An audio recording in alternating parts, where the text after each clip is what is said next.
Salut tout le monde, petite vidéo comme ça décontractée pour vous parler un peu de mes mésaventures Facebook. J'ai essayé récemment d'aller sur un groupe d'homéopathes sur Facebook, enfin un groupe dédié à l'homéopathie, pour lancer un débat calme et argumenté avec les personnes qui s'y trouvaient. Et il faut dire que ça ne s'est vraiment pas passé comme je m'y attendais. On m'a surtout répondu à tous mes arguments par une sorte de bouillie de sophismes et d'arguments fallacieux. Et c'est pas la première fois que j'essaye de lancer un débat calme avec des homéopathes ou des personnes qui croient en l'homéopathie. Et il y a un moment où enfin, comment dire? Faut vraiment juste être con pour penser ça ou alors vouloir le mal des personnes qui soignent avec. Ok, vous l'avez compris, c'était un petit troll pour aborder un sujet qui est, je pense, assez important si on cherche à mieux débattre, ou qui est le fait qu'on ait tendance à prêter des mauvaises valeurs morales ou de mauvaises qualités intellectuelles aux personnes qui sont en désaccord avec nous sur certains sujets.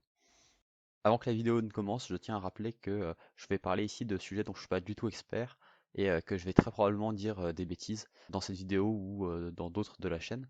Et j'essaye juste ici de vous livrer ma réflexion à l'état où elle est actuellement, et c'est tout. Et je vous conseillerais donc de garder votre vigilance allumée à un niveau assez élevé. Et une fois de plus, je me suis inspiré pour cette vidéo des excellentes chaînes de Science for All, Vlanx, Hygiène Mentale et beaucoup d'autres. J'ai l'impression que souvent on essaye d'expliquer les différences d'opinion avec nos interlocuteurs par une différence de motivation. En quelque sorte que s'ils sont en désaccord avec nous, c'est soit qu'ils ont un problème dans leur théorie morale, on va résumer ça par le fait qu'ils soient méchants, soit qu'ils sont tout simplement incapables d'avoir un raisonnement cohérent, disons qu'ils sont pas réfléchis. Et je pense que ça vient d'un modèle que l'on a intuitivement selon lequel tout ensemble d'individus bienveillants et réfléchis, s'ils réfléchissaient à un certain sujet, X finirait par tomber d'accord là-dessus. Mais je trouve que ce modèle-là est assez critiquable et qu'il explique en réalité assez mal les différences d'opinion dans la société. Je vais maintenant introduire deux modèles explicatifs des différences d'opinion dans la société qui sont assez caricaturaux et assez simplistes, mais qui à mon avis peuvent être assez utiles à considérer, surtout si on cherche à mieux débattre ou à mieux comprendre comment réfléchissent les autres personnes et comment nous-mêmes nous réfléchissons. Alors tout d'abord le modèle 1 qui est que j'ai plus ou moins présenté tout à l'heure, selon lequel si un ensemble d'individus arrive à des conclusions différentes sur un certain sujet, c'est soit qu'une partie d'entre eux sont juste pas capables d'avoir un raisonnement cohérent ou à peu près cohérent, soit qu'ils sont tout simplement méchants, en particulier pour les sujets qui ont une portée morale, sinon ça compte pas. Le premier modèle voit donc l'origine des différences d'opinion entre les individus dans une différence de moteur de leur pensée.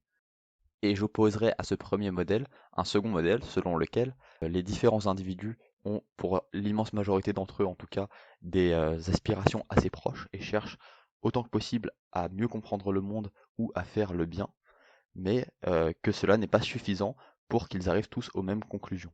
En quelque sorte, ce modèle-là considère que même avec un moteur similaire à la pensée, on peut très bien arriver à des conclusions tout à fait différentes. Et je pense qu'il peut être intéressant de comparer ces deux modèles. Alors, juste en y réfléchissant comme ça me semble assez peu probable qu'une très grande majorité des personnes ne soient pas du tout intéressées à l'idée de faire le mieux et soient immoraux ou amoraux au point de pouvoir se l'assumer dans leur raisonnement, ou alors ne soient pas du tout capables de raisonner. Et d'ailleurs, l'immense majorité des personnes que j'ai rencontrées pendant ma vie étaient tout à fait motivées à se rapprocher de la vérité ou à comprendre le monde et à faire le mieux dans le monde, selon une certaine conception de ces idées. Mais je pense qu'on sous-estime aussi beaucoup la capacité du second modèle à expliquer les différences d'opinion entre les individus.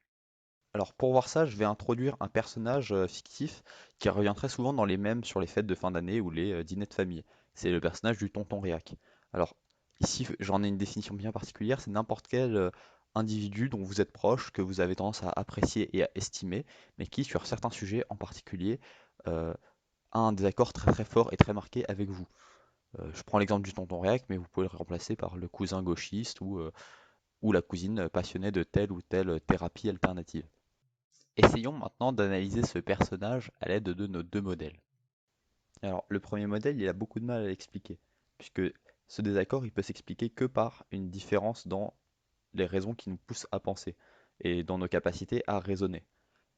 C'est-à-dire que soit lui, soit nous, est soit bête, soit méchant.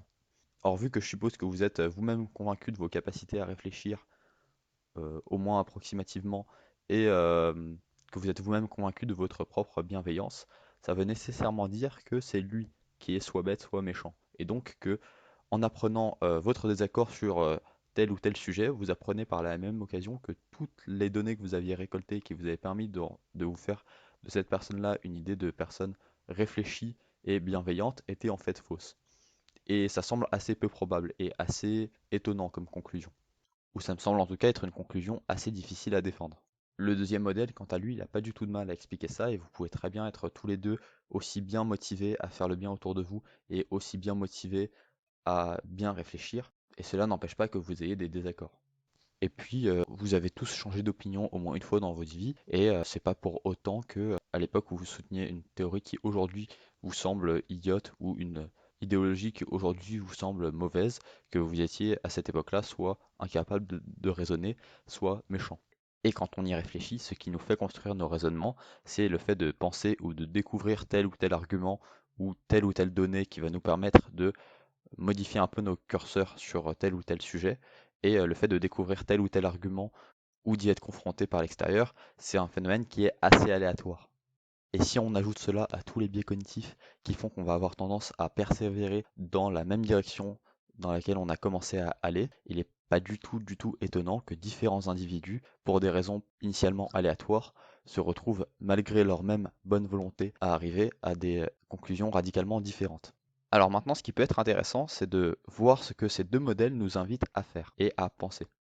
Si on est soi-même convaincu de notre propre bienveillance et de nos propres capacités à réfléchir, par contraposé, le premier modèle nous invite à considérer que c'est les autres qui sont soit stupides, soit malveillants ou méchants. Et par conséquent, le premier modèle nous invite à nous placer au-dessus des autres. Et une fois cette conclusion tirée, il nous invite au mieux à aller évangéliser les imbéciles qui ne sont pas capables de faire un raisonnement cohérent, et au pire, à partir en croisade pour combattre tous nos méchants opposants. Le second modèle, quant à lui, nous invite à nous considérer comme un individu parmi d'autres en tout point similaire pour nos motivations et ne différant que par les raisonnements qui se sont formés dans nos différents esprits. Et par conséquent, si on se place dans ce modèle, on aura plutôt tendance à être intéressé et curieux de savoir comment un autre individu aussi bienveillant et réfléchi que nous arrive à des conclusions différentes. Et si on cherche réellement à se rapprocher du bien et de la vérité, on aura plutôt intérêt à mettre en commun nos raisonnements pour les enrichir mutuellement et déceler les erreurs dans nos raisonnements. Et je vous ferai remarquer que pour que cette dernière conclusion soit vérifiée, le second modèle n'a pas du tout besoin d'être vrai à 100%.